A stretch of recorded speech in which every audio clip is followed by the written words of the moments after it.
Di kota Downey, ada 3 sahabat dekat, Richard LaForce, Joyce Salvage, dan Robert Hayden, yang sudah berteman sejak mereka masih di SMP.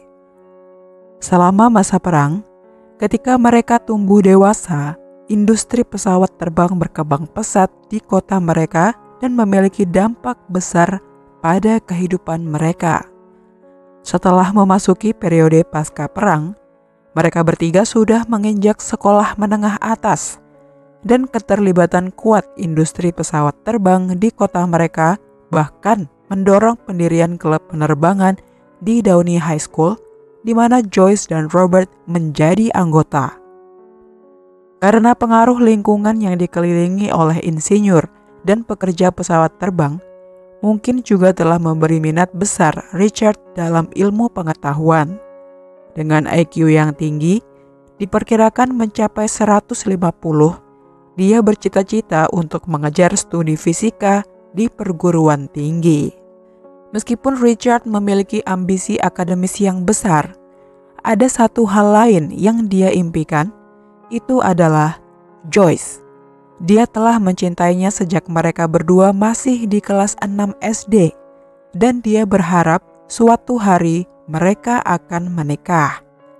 Namun, pada tanggal 12 Mei tahun 1951, ketika dia baru berusia 17 tahun, dia mendapatkan berita yang mungkin sangat mengejutkannya, yaitu Joyce dan Robert menikah. Tidak jelas apakah Richard terkejut atau terluka oleh kabar tersebut, tetapi dia memilih untuk merahasiakannya. Pernikahan itu tidak mengakhiri hubungannya dengan pasangan tersebut. Richard masih sering berkunjung ke rumah keluarga Hayden, dan dia masih dapat menghabiskan waktu bersama Joyce. Sehari setelah ulang tahun pernikahan pertama Joyce dan Robert, dan sehari sebelum mereka dijadwalkan untuk berangkat selama beberapa bulan di Alaska mengunjungi kakak laki-laki Robert, George, dan saudara iparnya, Charlotte, Richard mengajak Joyce menonton film atas permintaan Robert. Joyce dan Richard keluar bersama hingga pukul 4 pagi. Perilaku yang mencurigakan bagi seorang wanita yang sudah menikah, namun tidak terlalu aneh bagi seorang gadis remaja. Namun, Richard memperumit malam itu dengan mengakui dalam sebuah catatan beberapa hari sebelumnya bahwa dia mencintainya. Dia tidak berencana untuk menindaklanjuti pernyataan cintanya. Dia ragu Joyce membalas perasaannya, tetapi selama malam itu dia mendapat kesan bahwa Joyce juga mencintainya. Tidak ada cukup waktu untuk membicarakan perubahan dalam hubungan mereka sebelum Joyce dan Robert berangkat ke Alaska. Richard dan Joyce bertukar surat secara rutin. Robert sangat menyadari pertukaran surat di antara kedua sahabat itu, namun tampaknya tidak peduli dengan surat-surat itu. Ketika Joyce dan Robert kembali pada akhir tahun 1952, ketiga sahabat ini bertemu dan menghabiskan setidaknya 2 atau 3 malam bersama setiap minggunya.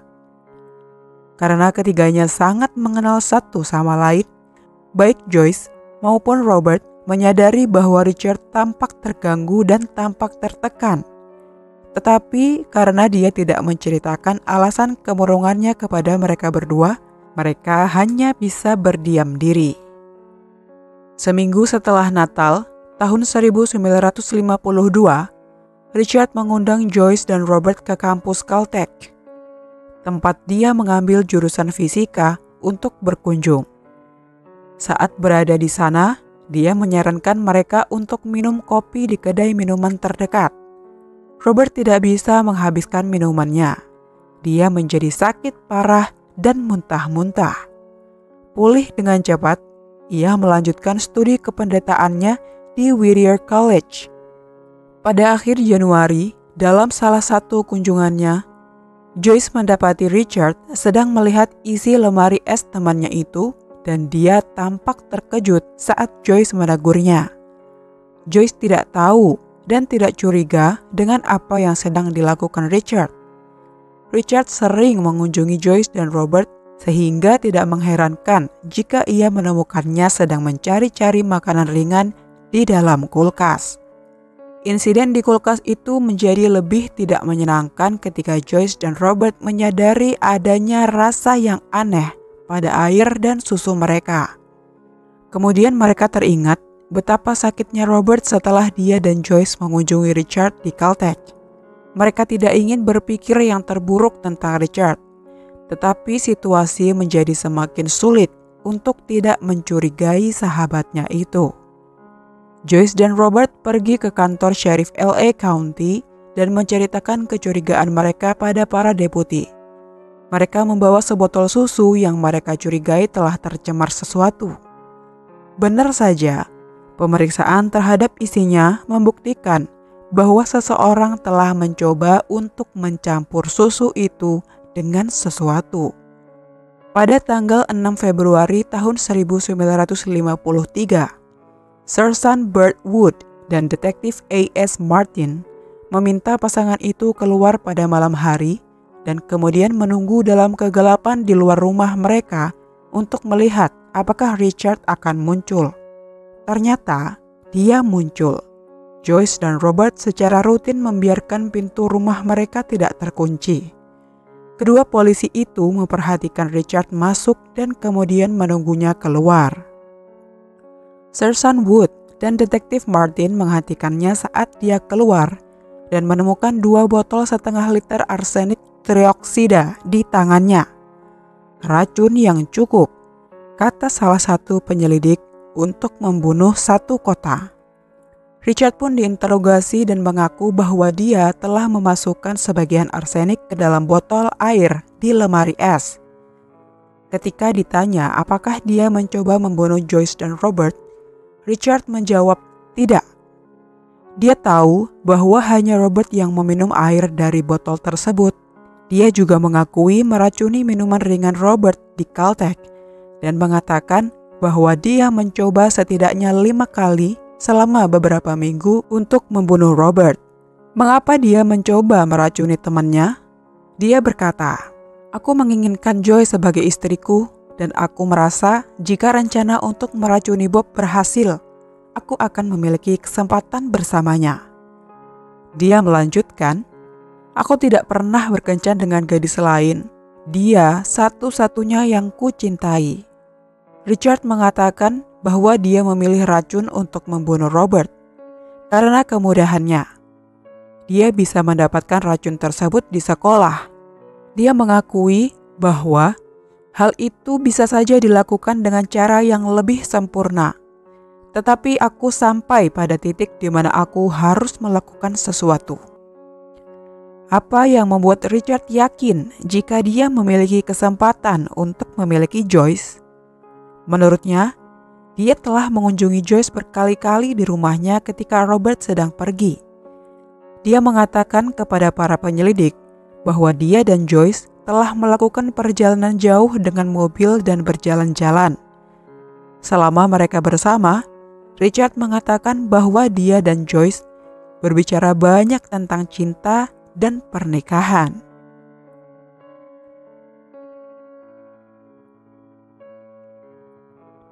Pada tanggal 10 Februari tahun 1953, Dewan Juri Wilayah Los Angeles mendakwa Richard dengan tuduhan meracuni dengan maksud untuk membunuh. Setiap dakwaan memiliki ancaman hukuman 10 tahun hingga seumur hidup.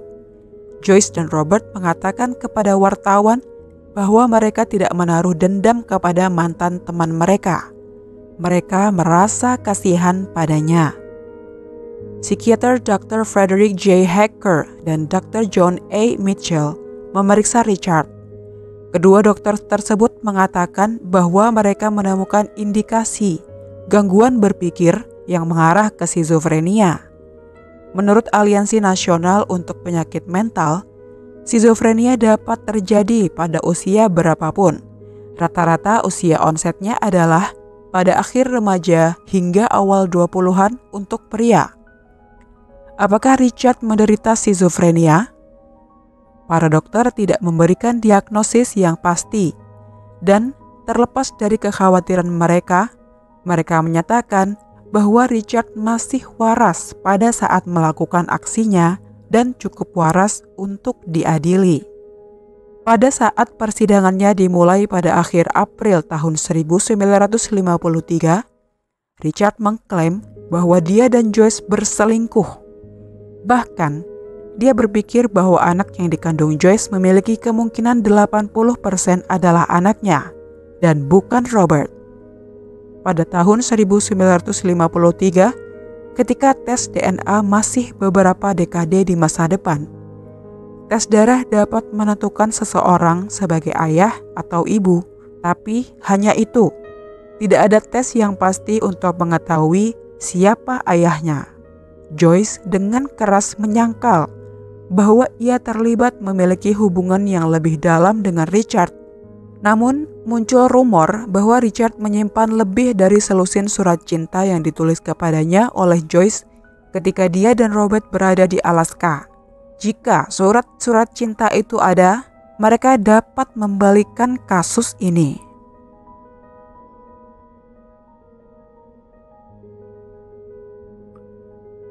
Pada tanggal 2 Mei tahun 1953, potongan-potongan surat cinta yang ditulis oleh Joyce untuk Richard dibacakan di pengadilan. Richard mengatakan yang sebenarnya tentang keberadaan surat-surat tersebut. Apakah Robert mengetahui tentang rasa sayang Joyce kepada temannya? Di kursi saksi, Robert mengakui bahwa ia tahu Joyce memiliki perasaan yang mendalam terhadap Richard. Joyce mengatakan bahwa dia menulis surat-surat tersebut yang berjumlah 26 surat, masing-masing setidaknya 20 halaman, untuk menghibur Richard dan untuk mencegahnya bundir. Joyce juga membantah klaim Richard bahwa dia adalah ayah dari anak yang dikandungnya. Joyce menanggapi klaimnya. Mendengar pengakuannya yang dibacakan di pengadilan tidak mengejutkan saya atau Robert. Kami sudah membacanya sebelumnya. Richard memang seperti itu, selalu melakukan pencitraan. Dia mengada-ada. Apakah para juri akan mendengarkan isi surat-surat itu? Tergantung pada Hakim Ketua Mildred L. Lilly. Satu pertanyaan penting mengenai surat-surat itu adalah apakah benar Joyce yang menulisnya? Apakah Richard telah memalsukan atau merusaknya? Joyce disumpah dan diberikan seikat surat. Dia melihat surat-surat itu sekilas dan kemudian mengatakan bahwa dia tidak berpikir semua surat itu adalah tulisan tangannya. Saya harus membaca semuanya, katanya. Ada banyak hal yang ditambahkan, meskipun akhirnya dia mengakui bahwa pada dasarnya dialah penulisnya. Hakim Lilly menginstruksikan Joyce untuk membaca surat-surat itu dan menghapus apapun yang bukan tulisan tangannya. Kemudian Hakim Lilly mengizinkan surat-surat tersebut untuk dimasukkan ke dalam bukti. Mungkin surat-surat itu akan mengungkapkan kebenaran tentang hubungan Joyce dan Richard.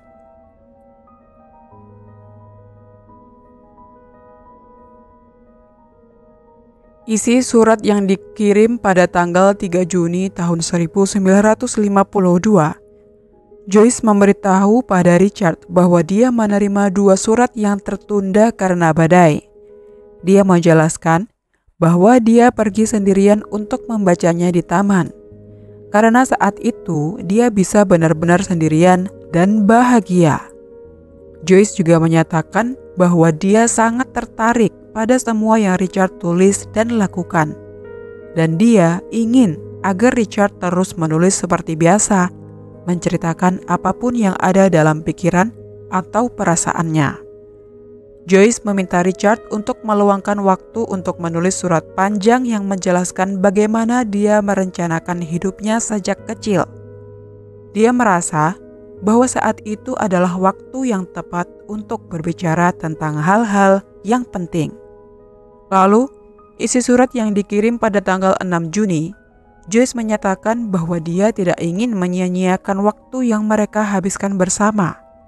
Dia merasa bahwa ada banyak hal yang bisa diucapkan, tetapi juga menyadari bahwa kata-kata tidak selalu cukup untuk mengungkapkan perasaan mereka. Joyce merasa bahwa mereka memiliki pemahaman yang dalam satu sama lain, meskipun tidak selalu perlu mengatakannya dengan kata-kata. Dia juga menyebut bahwa Richard mungkin mengharapkan sesuatu darinya, dan ini membuatnya bahagia. Tetapi dia merasa sulit untuk mengungkapkan perasaannya dengan kata-kata. Dalam salah satu suratnya, Joyce mengungkapkan bahwa dia mau menerima tawaran pernikahan dari Richard, dan dia merasa bahwa impian mereka sejalan. Joyce sering menandatangani suratnya dengan "All My Love". Apakah Joyce jatuh cinta dengan Richard? Dia menggambarkan kesepiannya pada Richard dalam banyak suratnya. Dia mungkin telah mencari perhatian yang dia rasa tidak diberikan oleh Robert. Tidak peduli seberapa canggih situasinya, penting untuk diingat bahwa masing-masing dari mereka baru berusia 19 tahun. Pasang surut emosi yang ekstrim dari para remaja didokumentasikan dengan baik. Penyangkalan Joyce bahwa ia mencintai Richard sangat menyakitkan. Seorang reporter Los Angeles Times mengamati terdakwa menundukkan kepalanya saat mendengar kekasih dalam hidupnya itu bersaksi bahwa setelah dia dan Robert tiba di rumah dari Alaska, perasaannya terhadap Richard berubah. Dia terlihat berbeda, dan dia sering terlihat murung. Aku menjadi sedikit bosan dengannya, katanya. Di tengah-tengah persidangan, sebuah catatan dari Joyce untuk Richard yang ditulis sebelum perjalanan ke Alaska pada tahun 1952 muncul ke permukaan, dan hal ini menjelaskan hubungan mereka. Joyce dan Robert baru menikah selama 1 tahun ketika Richard menyatakan cintanya kepada Joyce dalam sebuah surat. Joyce mengakui bahwa dia mencintai Robert dan Richard, tetapi dia merasa lebih cocok dengan Robert. Dia berkata, "Richard, kau dan aku adalah teman sejati, dan aku merasa akan selalu begitu, bahkan sampai sekarang. Tetapi sangat buruk untuk merusak persahabatan yang indah. Apa yang akan juri putuskan tentang kasus ini? Apakah kesaksian Richard bahwa dia dan Joyce memiliki hubungan yang intim dapat dipercaya? Dan bagaimana dengan dugaan bahwa Joyce dan bukan Richard yang mencoba meracuni Robert?" Para juri terdiri dari 8 wanita dan 4 pria. Namun sayang, semua pertanyaan itu tidak terjawab. Para juri gagal mengambil keputusan setelah 4 jam pertama berunding. Mereka kembali ke ruang juri dan akhirnya memutuskan nasib Richard. Mereka membebaskan Richard dari percobaan pembunuhan, tetapi menyatakan dia bersalah karena mencampurkan racun ke dalam minuman dengan maksud untuk mencelakai Robert. Ketika mendengar berita itu, Joyce berkata, "Kami akan mencoba melupakan bahwa kami pernah mengenal Richard." Setelah kejadian itu, pernikahan Joyce dan Robert bertahan selama hampir 20 tahun sebelum mereka bercerai pada tahun 1970. Joyce mungkin telah menikah lagi. Richard LaForce meraih gelar PhD. Dia pindah ke Modesto pada tahun 1986 dan meninggal di sana pada tahun 1992 pada usia 58 tahun. Obituari kematiannya menyebutkan nama anak-anaknya dan seorang saudara laki-laki. Tidak ada pasangan yang disebutkan, jadi dia mungkin sudah bercerai atau duda.